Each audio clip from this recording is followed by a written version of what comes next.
And welcome back. You might know it as Krakow, but locals call it Kraków. It's Poland's second largest city, and for 800 years, it was home to a thriving Jewish community. That is, until the Nazis arrived and everything changed. We recently walked the streets of this beautiful and historic Polish city to learn about its Jewish community's unlikely story of triumph, tragedy, and rebirth.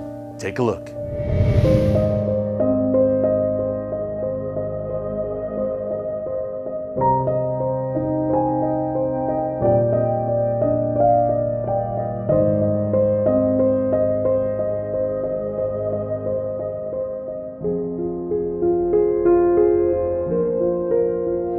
So this is the Jewish quarter of Kraków, Gregory. Usually say former Jewish quarter. Former Jewish quarter. As there are so few Jewish people living around here at the moment. But there was a time not so long ago that, wow. There were many of them here. Many. Tell us more about that, the Jewish history here. I'd like to tell you about where Jews lived initially. Okay.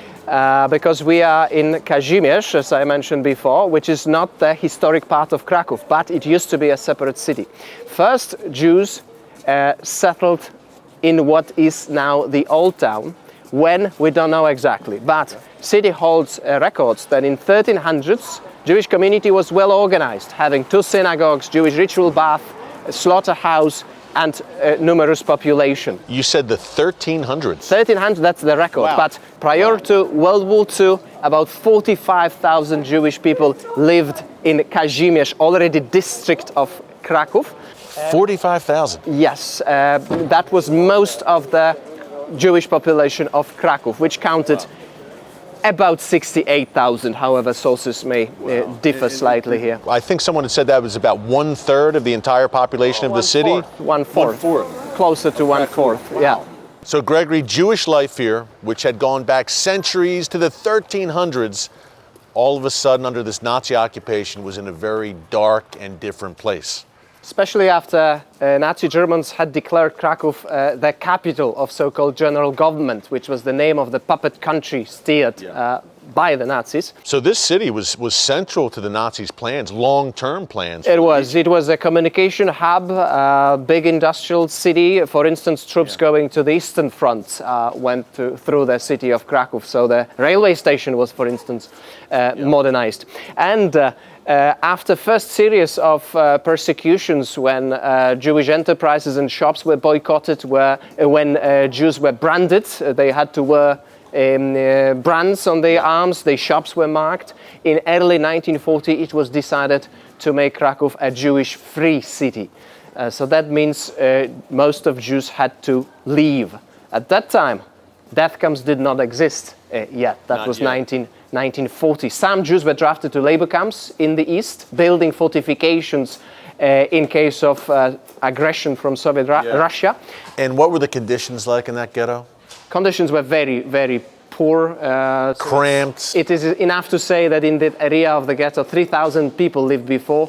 Unless they were Jewish, they were displaced, and 15,000 were forced to move in. So average space per person set by Nazi administration was 2 square meters, like between us. This is it? This is it here, yeah, that's 2 by 2. For a family? Per person. So that means many people were assigned to each of the rooms. But the biggest problem, if we're talking about it, biggest problem in the ghetto was hunger, because Nazis officially provided just 300 calories per day to each person. So even at Auschwitz, food rations were much higher. The Schindler's List, the movie, was made in 1992 and 1993. Based on a book by Thomas Kenley, an Australian novelist. But this was not the book, but the movie, which made the story. Award-winning film, Steven Spielberg, Schindler's List, a classic. However, Steven Spielberg initially wanted to go to Croatia to make this film. In the very last moment, he was convinced to come to Kraków, where movie makers spent 6 months. So Spielberg actually lived with his family in the city for 6 months. Up next, we visit the oldest synagogue in Poland and learn how an American-born veteran of the Israel Defense Forces is on a mission to rebuild Jewish life in Kraków. Don't move.